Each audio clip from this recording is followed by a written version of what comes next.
Today is our knife skills lab, and we're going to be reviewing some knife skills technique by making a fresh salsa, right? And then a breakfast burrito. So the first one I'm going to go through, you guys, knife skills wise, is the fresh salsa. So you always want to make sure that you wash your fruits and vegetables, especially if you're eating the outsides or it's like something like an herb that's completely exposed. So especially in these coronavirus COVID times, you want to make sure you really wash your produce really, really well. So I'm going to do that real quick. Can you please take out a sheet of paper, okay, and something to write with while I get this all prepped.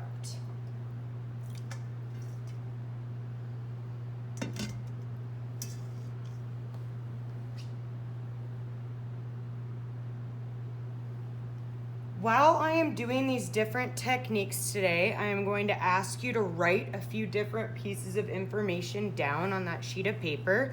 So make sure that you're paying attention and that you're listening, and take notes as you go. Because we're doing things at such a fast pace, I need you guys to make sure that you're taking notes so that you can refer back to some of this stuff if we're moving too quickly for you.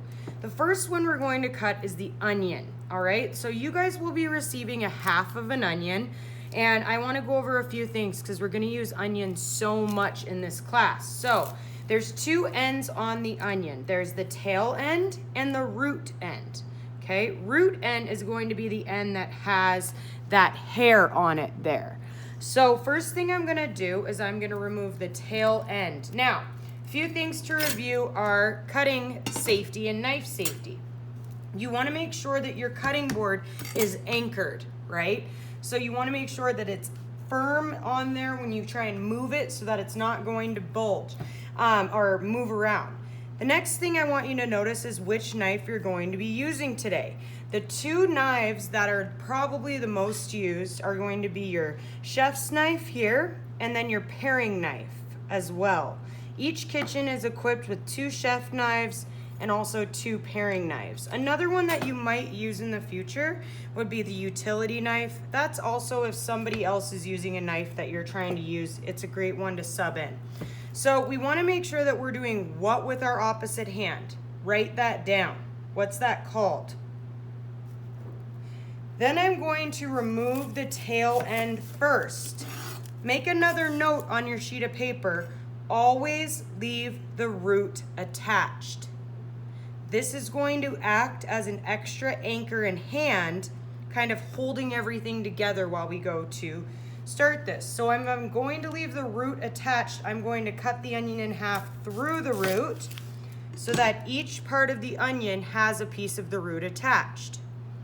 You guys will be having a half of an onion to work with. So you're going to start by peeling off that outer layer. We don't need to wash this necessarily, you could, but since it had that protectant layer on top, then you're okay.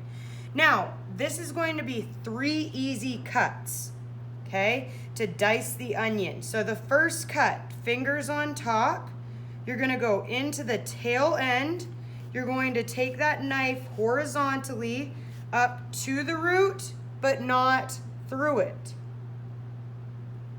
And you want that knife to be parallel with the cutting board because you want to make sure that you're not going through the bottom or up towards your fingers. Second cut, you're gonna go down from the root, okay? And using the tip of your knife, holding it, pinching the heel of the blade, you're gonna go down, start with the point or tip and down. Start with the tip and down. Down. If we go right here, we're going to cut through the root. So we're making vertical cuts down from the root, but not through it. Great.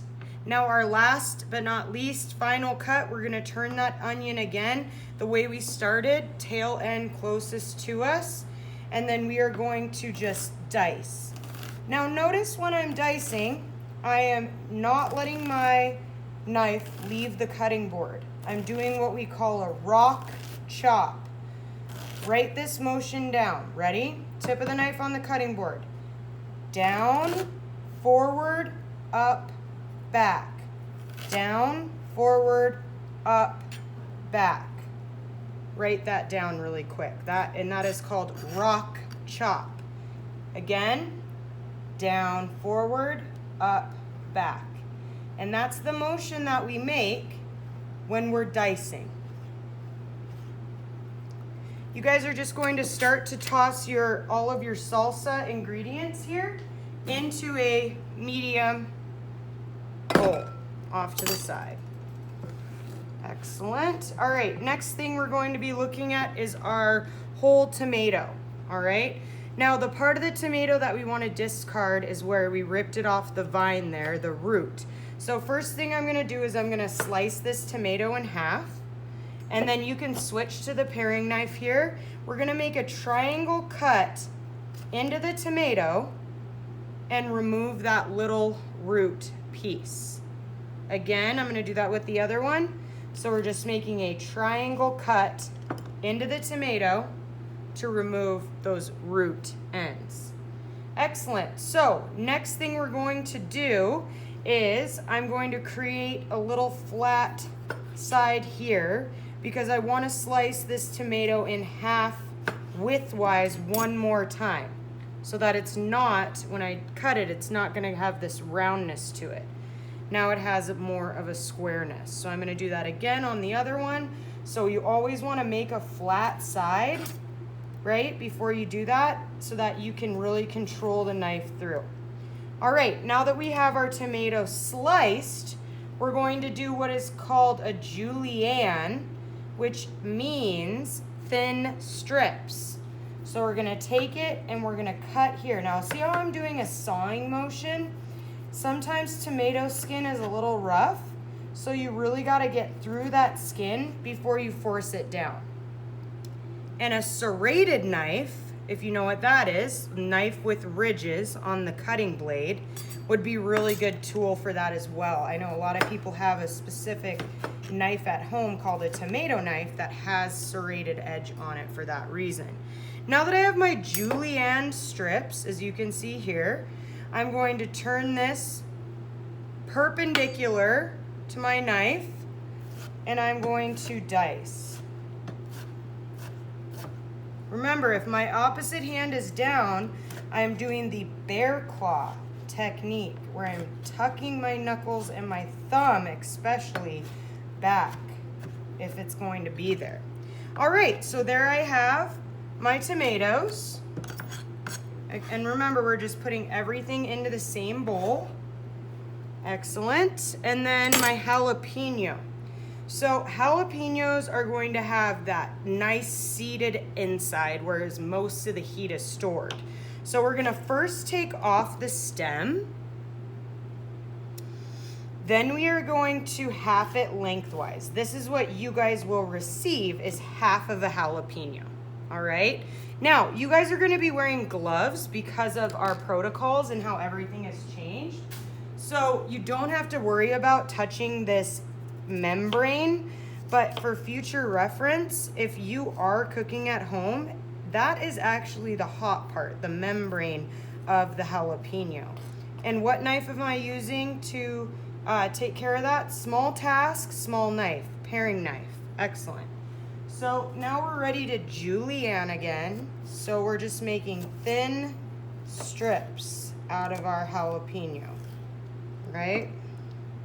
So julienne first, and after a julienne is a dice. So we're gonna take that chef's knife. Again, you can use your paring knife. I think this is easiest to perform that rock chop motion.